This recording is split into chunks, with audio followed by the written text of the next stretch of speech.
안녕하십니까, 윤하신 목사입니다. 오늘은 성령 두 번째 시간, 성령님 누구십니까? 라는 제목으로 함께 공부를 하려고 하는데요. 초대교회 교부였던 이그나시우스는 성령에 대해서 이렇게 이야기를 합니다. 성령의 은혜는 속죄와 개인의 영혼과 생명의 관계를 맺게 하신다. 성령을 떠나 교회는 생명 없는 거대한 기구에 불과하다. 초대교회에서 성령님의 위치가 그만큼 중요했다는 이야기입니다. 기독교 역사상 가장 어려웠던 시기였음에도 초대교회 성도들은 성령님과 굉장히 밀접한 관계에 있었고, 또 성령께서 행하시는 그 역사들을 직접 몸으로, 눈으로 체험을 했습니다. 복음이 전해질 때마다 성령의 역사를 경험하였고, 또 성령께서 교회를 세우시는 그러한 은혜들을 경험을 합니다. 따라서 초대교회 성도들은 성령이야말로 하나님과 연결되는 생명줄과 같다, 이렇게 고백을 했던 것이죠. 그러면 오늘 성령께서는 어떤 분이신가, 우리가 좀 더 자세히 살펴보고자 하는데, 흔히 이 성령에 대한 오해들, 성령이 어떤 분이신가에 대한 오해들이 참 많습니다. 그 중에 한 가지가 성령을 그저 어떤 기적을 일으키는 힘 정도로 생각하는 분들이 있고, 또는 어떤 사람들은 하나님이 주시는 그 은사 자체를 성령으로 착각하는 경우도 있습니다. 자, 그렇다면 성령은 어떤 존재인지, 올바른 성령에 대한 우리가 인식을 가지고 있어야 하는데, 오늘 성령에 대한 공부 첫 번째로, 성령은 영으로 존재하시는 하나님이다 라는 것입니다. 성령은 절대적인 존재이시며 하나님과 동등이십니다.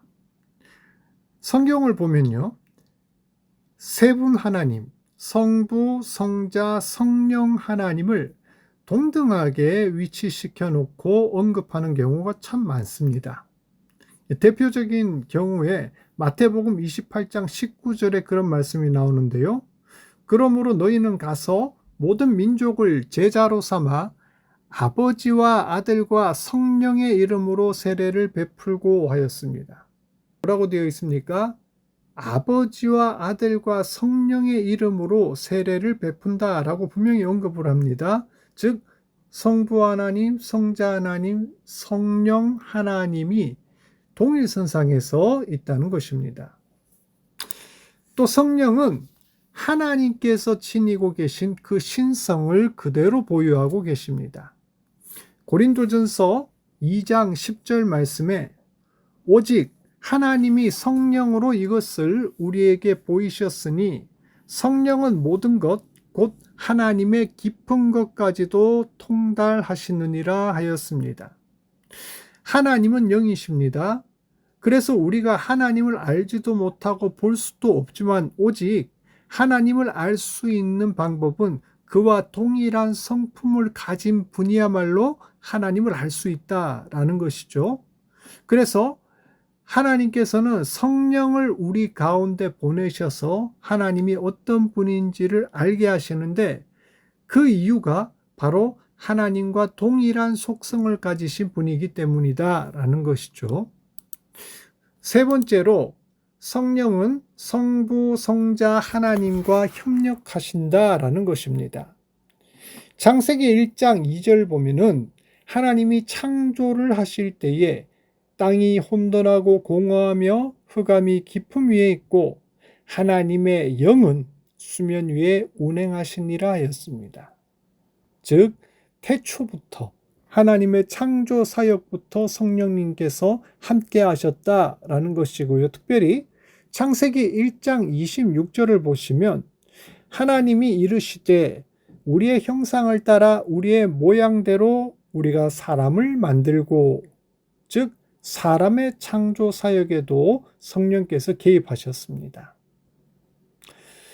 신약으로 오면은 로마서 8장 11절에 예수를 죽은 자 가운데서 살리신 이의 영이라고 있습니다. 이 영은 성령이죠. 성령께서 너희 안에 거하시면 그리스도 예수를 죽은 자 가운데서 살리신 이가 너희 안에 거하시는 그의 영으로 말미암아 너희 죽을 몸도 살리시리라. 무슨 말입니까? 신약에 있어서 가장 중요한 사역, 구속 사역, 그 중에서도 예수 그리스도를 부활하게 하신 그 하나님의 능력이 하나님의 사역 가운데 성령께서 주도적인 역할을 하셨다는 것입니다. 뿐만 아니라 그 부활을 통해 우리 또한 예수 그리스도의 능력으로 예수 그리스도의 생명을 가지고 다시 살아날 것이다. 이 부활이라는 것은 제2의 창조 사역이죠. 죽을 수밖에 없는 우리 몸이 하나님의 예수 그리스도의 생명으로 다시금 살아나는 그러한 제2의 창조 사역인 부활에 성령께서 주도적으로 사역하신다라는 것입니다. 끝으로 성령은 하나님과 우리 사이를 연결합니다. 다른 말로 교통한다라는 말로 쓸 수도 있습니다. 주 예수 그리스도의 은혜와 하나님의 사랑과 성령의 교통하심이 너희 무리와 함께 있을지어다 했습니다. 이거 많이 들었던 이야기죠. 뭡니까? 우리가 주일 예배 때마다 마칠 때에 목사님이 축도하시는 그 내용입니다. 굉장히 어찌 보면 중요한 우리 기독교의 가장 중요한 그 교리가 여기에 담겨져 있는 거죠. 예수 그리스도의 은혜와 하나님의 사랑과 성령의 뭐라고요? 교통하심이 하나님과 우리 사이를 연결하시는 그 역할을 성령께서 감당을 하신다는 것이죠. 자, 이 네 가지의 사실로 미루어 보아 성령은 영으로 존재하시는 한편 하나님과 동등된 위치를 가지신 그러한 한 위격이다라고 우리는 알 수가 있습니다. 두 번째로 성령은 영으로 존재하시는 한편 우리와 통할 수 있는 인격을 가지신 분이다 라는 것입니다. 아까도 이야기했지만 흔히 어떤 사람들은 성령을 그냥 기능적으로만 인식을 합니다.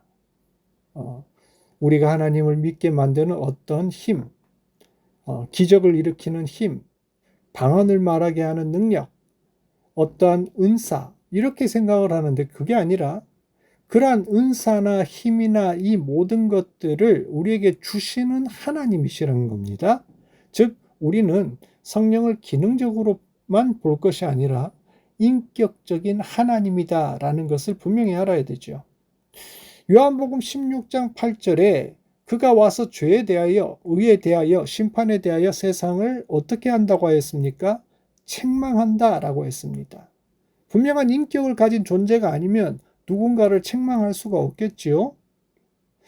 에베소서 4장 30절에서는 하나님의 성령을 근심하게 하지 말라. 그 안에서 너희가 구원의 날까지 인치심을 받았느니라.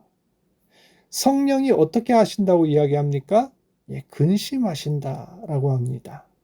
성령께서도 걱정하시고 감정을 가지고 계시고 우리와 똑같은 그런 성정이 있다라는 것이죠. 자, 로마서 8장 26절에는 더 구체적으로 이것이 나타나는데 이와 같이 성령도 우리의 연약함을 도우시나니 우리는 마땅히 기도할 바를 알지 못하나 오직 성령이 말할 수 없는 탄식으로 우리를 위하여 친히 간구하시느니라. 어떻습니까? 성령이요? 탄식하신답니다. 안타까워하고요. 우리에 대해서 걱정하고요. 그리고 하나님과 대화하신다. 이러한 것들을 봤을 때 성령께서는 분명한 인격이시다라는 것을 알 수가 있고요. 자, 두 번째로 성령은 자신을 모욕하는 자를 징계하신다라고 했습니다. 이사야 64장 10절에 그들이 반역하여 주의 성령을 근심케 하였으므로, 여기도 근심케 한다라는 이런 내용들이 나오죠. 성령께서 걱정한다라는 겁니다. 그가 돌이켜 그들의 대적이 되사 친히 그들을 치셨더니 하였습니다. 은혜의 성령을 욕되게 하는 자의 당연히 받을 형벌은 얼마나 더 무겁겠느냐. 성령도 모욕감을 느끼신다는 겁니다. 성령님을 함부로 우리가 대하거나 무시하거나 성령에 대하여 성령의 그 은혜를 우리가 헛되이 받으면 당연히 받을 그 형벌이 더 무겁다라는 것이 히브리서 10장 히브리서 기자의 이야기입니다. 예수님께서도 이러한 이야기를 하셨는데요. 바리새인들이 예수님을 모독하고 예수님을 무시하였을 때 나를 무시하고 나를 모독하는 것은 괜찮다. 하지만 성령을 모독하면 안 된다라고 분명히 경고를 하시죠. 누구든지 말로 인자를 거역하면 사하심을 얻되 누구든지 말로 성령을 거역하면 사하심을 얻지 못하리라 이야기합니다. 세 번째로 성령은 신뢰와 사랑으로 가르치고 증거하며 인도하신다. 성령의 또 다른 명칭이 보혜사이죠. 보혜사의 그 뜻이 이겁니다. 가르치고 증거하며 인도하시는 분. 즉 마치 우리를 친절하게 인도하시는 선생님처럼 친절하게 가르치시고 또 증언하시고 또 인도하시는 분이 바로 성령이다 라는 것이죠. 그래서 요한복음 14장, 15장, 16장에 각각 이 내용이 나오는데요. 한 번씩 눈으로 한번 보십시오.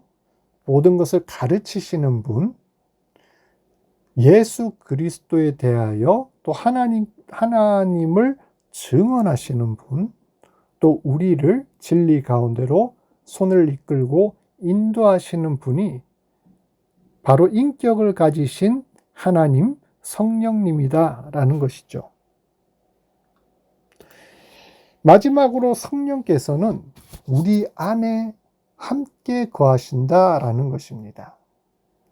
성령은 저기 먼 하늘에 있는 우리와 동떨어진 그런 별 차원의 존재가 아니고 믿는 자와 함께 그 하나님을 나의 주로 영접하고 받아들이는 자와 함께 우리 안에 내 마음 속에 거하시는 분이다 라는 것을 이야기를 하죠. 성경을 보면 유독 성령을 이야기할 때 이 표현을 많이 씁니다. 안에, 너희 속에, 너희와 함께 이런 표현들을 많이 써요. 고린도전서 3장 16절을 보면 너희는 너희가 하나님의 성전인 것과 하나님의 성령이 너희 안에 계신 것을 알지 못하느냐 하였습니다. 요한복음 14장에도 너희는 저를 아나니 저는 너희와 함께 거하시며 함께 또 너희 속에 계시겠습니다 했습니다. 속에. 요한복음 14장 23절에서는 사람이 나를 사랑하면 내 말을 지키리니 내 아버지께서 그를 사랑하실 것이요 우리가 그에게 가서 거처를 그와 함께 하리라. 그와 함께 같이 살겠다 이런 뜻이죠. 즉 성령님은 우리와 함께 거하시는 분, 우리와 소통하고 교통하고 또 인격으로 우리를 이렇게 어루만지시는, 우리와 함께 거하시는 그러한 하나님이시다라는 것을 우리가 알 수 있습니다. 예, 결론입니다. 오늘 우리가 성령님께서 어떤 분이신가에 대해서 공부를 했는데 첫 번째로 성령님은 영으로 존재하시지만 그분은 하나님이시다라는 것을 우리가 배웠고요. 또 두 번째는 성령님께서는 인격으로 존재하시는 분이시다. 인격을 가지신 분이시다라는 것을 배웠습니다. 종합하면 성령님은 성부, 성자, 성령과 동등하신 하나님의 한 위격이시다. 하나님이시다 이런 말입니다. 예, 오늘 이렇게 간단하게 짧게 성령에 대해서 정리를 해봤지만 분명히 이 사실을 우리가 인지하고 또 마음속에 새겼으면 좋겠습니다. 예, 다음번에는 성령님의 사역에 대한 이야기로 다시 공부를 하겠습니다. 수고하셨습니다.